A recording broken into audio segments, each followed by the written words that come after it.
वंदे मातरम। देख रहे हैं लीड इंडिया टीवी न्यूज। सुबह से अब तक की खास खबरें न्यूज अपडेट में। नमस्कार दोस्तों, मैं साहिल श्रीवास्तव।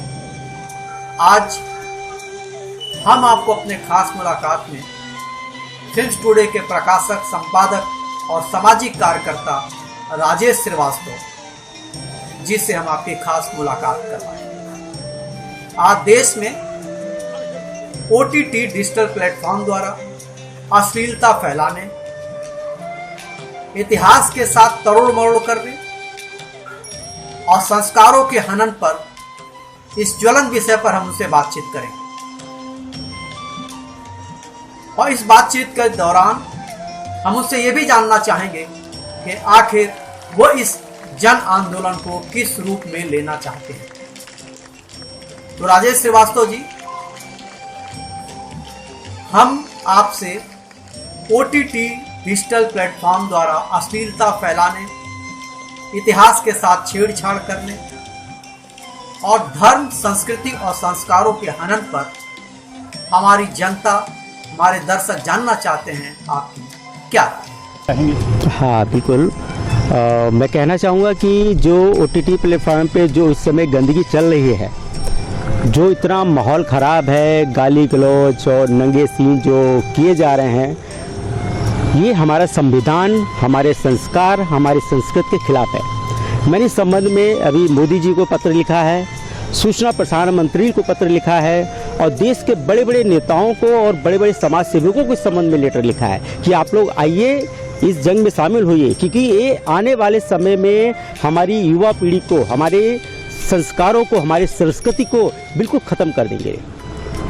जिसमें हमारे बड़े अच्छे अच्छे स्टार, मुझे बड़ी इस बात को कहने में बड़ा शर्म महसूस हो रही है इस समय कि हमारे देश में जिनको भारत सरकार ने सम्मान किया है, पद्म श्री दिया गया है उन लोगों को, उनसे तो पद्म श्री वापस लेना चाहिए।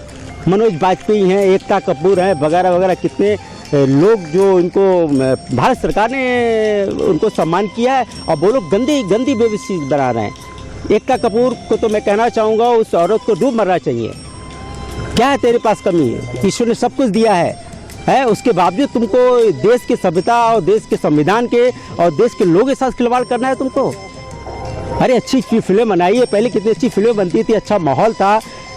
फिल्म और सीरियल ये समाज का आईना है, लेकिन ये लोग खिलवाड़ कर रहे हैं। मनोज बाजपेयी से मैं कहना चाहूँगा, आपको पद्म श्री मिला है, आप वेब सीरीज में आके गंदे शब्दों का इस्तेमाल करते हो जो मैं इसमें कैमरे के सामने बोल नहीं सकता हूँ, मुझे शर्म आएगी। आज की युवा पीढ़ी देख के बिगड़ रही है। अब फिर आप कहेंगे नहीं लोग बनाते हैं इसलिए हम देख रहे हैं। अरे भाई, आप नहीं बनाओगे तो लोग नहीं देखेंगे, आप जो बनाओगे वही समाज देखेगा। समाज फिल्म सीरियल को देखकर लोग प्रेरित होते हैं। मैं जब छोटा था तो धीरज कुमार जी का एक सीरियल आता था, कहाँ गए वे लोग, शहीदों पर। तो मैं 10 साल की उम्र में, 12 साल की उम्र में सीरियल देखकर मैं बिल्कुल क्रांतिकारी बन गया था। 16 साल की उम्र मैंने तो विश्व समाज सेवा संघ और कई संगठन लेके मैंने उत्तर प्रदेश में बड़े बड़े प्रोग्राम चालू किए जब मेरी उम्र 16 साल की। क्यों? मैंने वो सीरियल देखा था। अच्छा, आज के लड़के, आज के बच्चे, आज की जनरेशन आपके वीडियो, आपकी सीरीज देखकर बाद में वो उस चीज़ में दिमाग में लाते हैं, बाद में यूट्यूब पे वो सब वीडियो चालू हो जाते हैं। तो आप लोगों से बड़ा नम्र निवेदन है मेरा कि ये सब गंदगी छोड़िए। और सरकार से कहना चाहूँगा कि सर, एक अच्छी सरकार है हमारे देश में, इतना खुलकर हर बात की सकती है, तो वेब सीरीज़ पे सकती क्यों नहीं? बस प्रेस कॉन्फ्रेंस की जाती है। सूचना प्रसारण मंत्रालय को भी मैं कहना चाहूँगा कि आपसे निवेदन की प्रेस कॉन्फ्रेंस करके बोल दिया जाता कि नहीं OTT पे आपको अभी शिकंजा कसा जाएगा। कहाँ शिकंजा है? मनोज बाजपेयी हो गए और ये अपना पंकज त्रिपाठी हो गए और एक वो क्या है, वो एक कलकत्ता वो आर्टिस्ट है, उसका नाम क्या है, नवाजुद्दीन सिद्दीकी वगैरह, क्या है वो सिद्दीकी। उसको तो मैं बिल्कुल सख्ती से बोल रहा हूँ कि भाई तू अपनी औकात में रह। क्योंकि मैंने जब फिल्म इसकी आई ठाकरे, बाला साहब ठाकरे पर फिल्म जब आई, मैं बाला साहब ठाकरे मेरे आदर्श थे, मैं उनसे प्रेरित था। हिंदू हृदय सम्राट, मतलब देश की जान थे वो। उन पे फिल्म बनी, उसमें इसने रोल किया, मुझे अच्छा लगा। अच्छा रोल किया। लेकिन उसी महीने में एक इसकी फिल्म एक सीरीज इसका रिलीज हुआ, कौन सा सिगरेट गेम क्या था पता नहीं, मैं तो देखता भी नहीं, लेकिन मुझे मालूम चला इसमें गंदे सीन हैं और वो गंदे सीन कट होके व्हाट्सएप पे वायरल हो रहे थे। मुझे भी किसी ने भेजा, मैंने देखा और देखने के बाद मेरा दिमाग गर्म हो गया।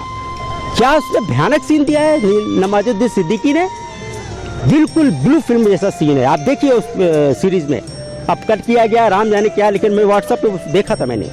तो इन लोगों से खुलेआम खुले शब्दों में मैं इनको चेतावनी दे रहा हूँ सभी कलाकारों को कि अपने औकात में रह के काम करें। ये देश है, हमारा हिंदुस्तान है, यहाँ पे गंदा खेल नहीं चलेगा।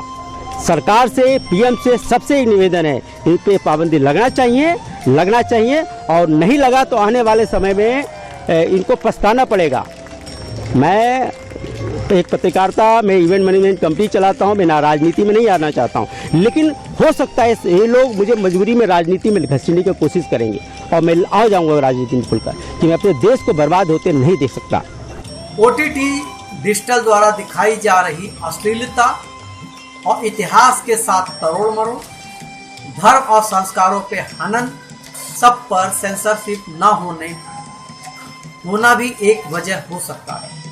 क्या आप मानते हैं कि सेंसरशिप न होने से ये सारे डिजिटल ओटीटी प्लेटफॉर्म, इसके लेखक, निर्देशक, डायरेक्टर, एक्टर सब बेलगाम हो गए? इस विषय पर आपकी क्या राय है? से लगना चाहिए। देखिए क्या है, उस पर सेंसर नहीं है, लेकिन चल तो हमारे देश में रहा है। हमारे देश की सरकार को हमारे जो ओटीटी प्लेटफॉर्म जो हैं वो डायरेक्ट तो ऊपर से एकदम वो नहीं है, वो कुछ ना कुछ एजेंसी होगी ना किसी ब्रॉडकास्टिंग डिपार्टमेंट का, कहीं ना कैसे मुझे इसके बारे में ज़्यादा जानकारी नहीं है, लेकिन कहीं ना किसी सिस्टम से जब रिलीज होता है तो कहीं तो होगा कि भाई एक सेंटर है, वहाँ से इसको रोका जाए। तो सीरीज हैं वो बनाते विदेशों में दिखाएं, लंदन, अमेरिका, जापान में दिखाएं, हमारे देश में रिलीज नहीं होना चाहिए वो, ऐसा मैं चाहता हूँ। अभी से लोगों की जिम्मेदारी है, समाज की जिम्मेदारी है। और सबसे बड़ी बात है कि जो आज मैं सरकार को ही सारा दोष नहीं देना होगा, ना प्रोड्यूसरों को दोष दूंगा, मैं दोष हमारे देश के लोगों का भी है, हमारी जनता का भी एक जिम्मेदारी है कि इसके प्रति एक आंदोलन होना चाहिए कि उनकी बच्चे, उनकी बच्ची, उनके लोग, उनका परिवार बर्बाद हो रहा है इस चीज़ों से। आने वाले समय आप देखिए क्या क्या गंदगी फैला रखी है लोगों ने, बहुत ज़्यादा। जी, फैलाने में क्या बीमार मानसिकता का बहुत बड़ा योगदान है? इस बीमार मानसिकता जो अश्लीलता से भरे हुए हैं, जैसे निर्माता, निर्देशक, एक्टर और ओटीटी कंपनियों, क्या ये सभी जिम्मेदार हैं या ये अपना मानसिक संतुलन खो बैठे हैं या इनका दिमाग अश्लीलता से भरा हुआ है? इस विषय पर आपकी क्या राय है? ये घटिया मानसिकता में मैं तो बोलता हूँ, ये अपना वो नवाजुद्दीन, यार क्या उसका नाम भूल जाता, जाने दो, वो उसको नवाजुद्दीन सिद्दीकी को बोलता हूँ, भैया तू अपना जो सीक्रेट गेम था ना, वो गेम का सीरीज लगा के एक दिन टीवी पे बैठ, अपने बच्चे, अपनी बीवी के साथ बैठ और देख कि तू देख सकता है क्या? नहीं देख सकता ना। जो चीज़ तू नहीं दे सकता है वो समाज के लिए क्यों कार्य कर रहा है? इस देश में इस लोगों ने तुमको प्यार दिया, इज्जत दिया, सम्मान दिया और तुम गंदगी फैला रहे हो। मनोज वाजपेयी से कहना चाहता हूँ कि तुमको पद्म श्री कुछ मिला है शायद, इनको मुझे ऐसा लगा, राष्ट्रीय सम्मान दिया, नेशनल अवार्ड तुमको शायद मिला है, मुझे जानकारी नहीं, कुछ अभी बीच में था कि मिला है। अच्छे एक्टर हैं मनोज वाजपेयी, बहुत अच्छे, मैं इनके सम्मान करता हूँ, लेकिन ऐसा गंदगी मत फैलाओ मेरे भाई, ऐसी गंदगी मत फैलाओ कि आम लोग जाग जाएं। हम जैसे लोग घर में सुकून से बैठ के जो अपना काम धंधा रोजगार कर रहे हैं, दिमाग ना खसकाओ। दिमाग खसक गया ना इस देश का तो अच्छे को उखाड़ के फेंक देती है जनता और लोग और हम जैसे लोग। खास खबरें लगातार बने रहिए हमारे साथ। अब हमें दीजिए इजाजत, कल फिर मिलेंगे न्यूज अपडेट की खबरों के साथ। देखते रहिए लीड इंडिया टीवी न्यूज। जय हिंद।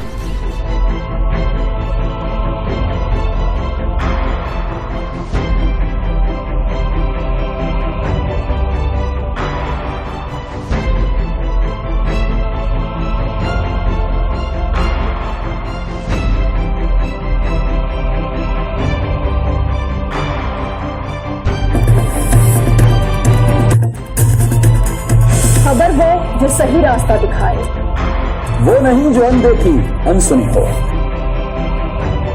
खबर वो जो हकायत पर मबनी हो, खबर वो जो निकलकर सामने आए, वो नहीं जो सनसनी फैलाए, वो नहीं जो आपकी सोच गुमराह कर दे, हर छोटी बड़ी खबर पर नजर जिसका ताल्लुक आपसे, वो नहीं जो महज बड़े बोल हो, खबर वो जो शऊर को उजागर करे।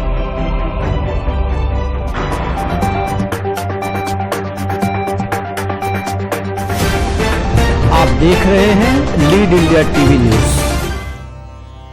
वन्दे मातरम्। भोजपुरी भाषा, संस्कृति व साहित्य का धरोहर। भोजीवुड.live OTT डिजिटल प्लेटफॉर्म, जहां मिली भोजपुरी फिल्मों के मिठास, घर घर बही लोक संगीत के बयार। बहुत जल्द आवत बा भोजीवुड.live।